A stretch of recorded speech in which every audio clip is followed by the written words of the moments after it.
Let me call on Richard. Thank you.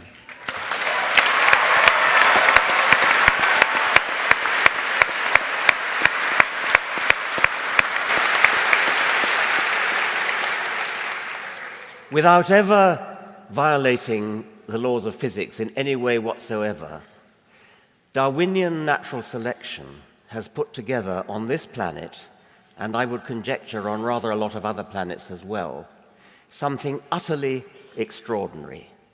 The world of complexity, which is unknown to physicists, the world of complexity, which is the world of biology, and on this planet at least has produced the human brain, which is capable of understanding the process that gave rise to it, capable of making a model of the universe in which we stand.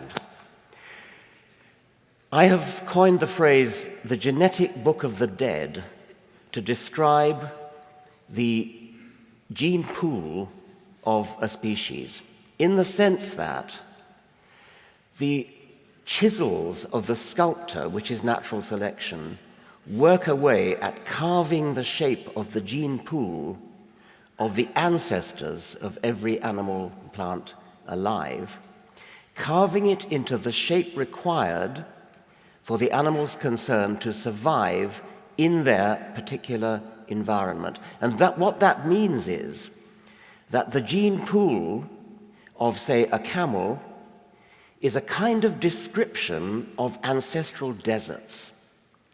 The gene pool of an antelope is a description of the savanna of the ancestors. It's a description of the lions or leopards that the ancestors escaped from.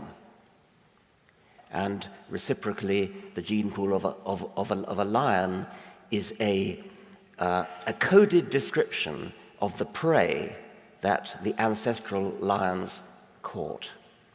So the gene pool of every species is a unique informational description of the ancestral worlds in which they survived. And mostly all the genes in the gene pool share the same ancestral history. They all share the same, we could almost call it, experience of the past, ancestral experience. But wouldn't it be interesting to find a place where some of the genes in the gene pool have had a different ancestral experience from others? This would be a critical, almost an experimental test.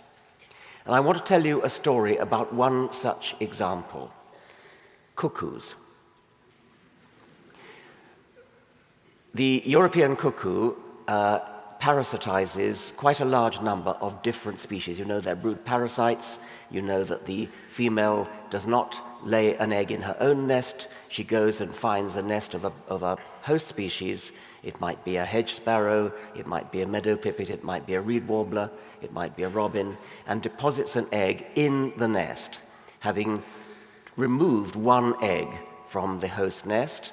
The young cuckoo hatches out first, before its foster siblings, and then the first thing it does is to toss out the eggs of the other of the foster species. The young cuckoo, the first thing it does, it gets the egg into a sort of hollow in its back, and it shuffles its way backwards over the edge of the nest, tosses the egg out.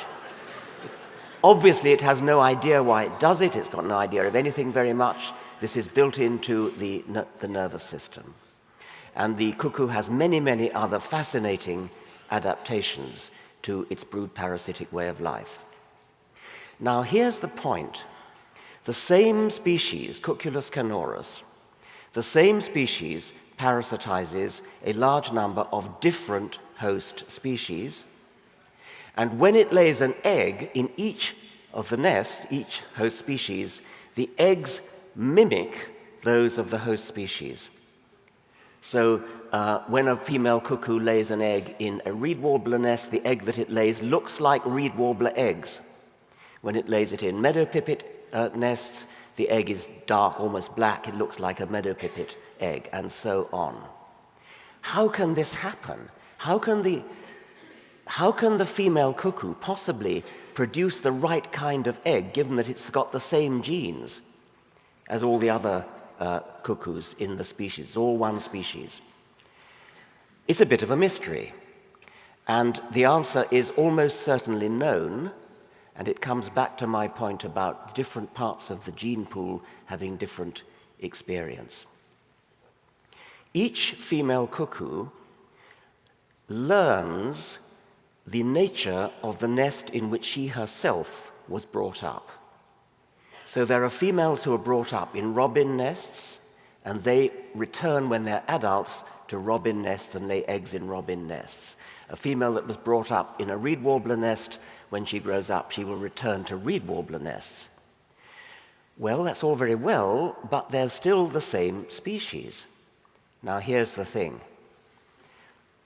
As you know, in mammals, sex determination is done by an XX-XY system, such that males have different sex chromosomes. One is called Y, one is called X. Females have the same, X and X. And if you work it out, when you cross an XX and an XY, 50% of the offspring will be XY male, 50% will be XX female. So a Y chromosome in a mammal like us has only had experience of male bodies back through history. X chromosomes have had, 2/3 of their time in female bodies and 1/3 in, have I got that right? I can't be bothered to work it out. But the point is that in birds, it's the other way round. In birds, it's the female sex, which is XY, and the male sex, which is XX. So there is one part of the genome of a female cuckoo which has only ever had experience of female bodies, and a robin cuckoo female, her Y chromosome can look back on a long history of nothing but robin nests. Well, not quite nothing but at least for a long way, nothing but robin nests. A reed warbler female has got a Y chromosome that can look back on a long history of reed warbler nests. All the other genes in the genome can look back on a mixed history of all the different species that are parasitized. But the Y chromosome has unique experience. And so the whole thing is explained on the hypothesis that egg coloration is carried on the Y chromosome. And that enables females to be specialists in one particular kind of host. They learn which kind of host they were brought up in themselves, and so this learning process sees to it that the Y chromosome has this unique experience. Now, every now and again, a female cuckoo will, of course, make a mistake. They're not perfect. Nothing's perfect. So a reed warbler cuckoo, for example, may by mistake lay an egg in a robin nest. And of course, her egg will then be very conspicuous. It won't look right. And the chances are that it'll be killed. It'll be thrown out by the foster parent. But that's how these new genties, as they're called, female races, these new genties come into being by females making a mistake. Now, if you look at the perfection of the egg mimicry in the different genties, the different races of females, only females have races. The males are all the same race, if you see what I mean. Robin cuckoos are exceedingly poor mimics of robin eggs. Meadow pipit cuckoos are exceedingly good mimics of meadow pipit eggs.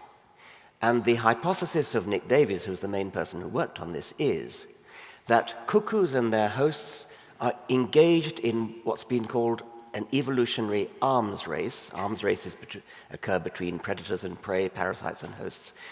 And the idea is that robin cuckoos have only recently entered upon their arms race with robins.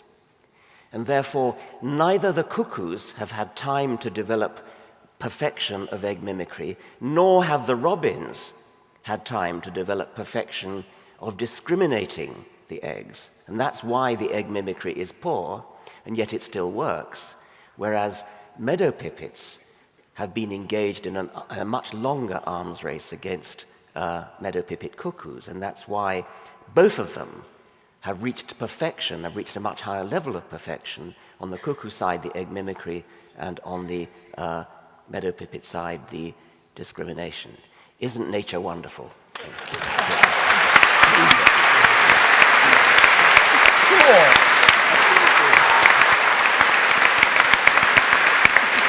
Fantastic story.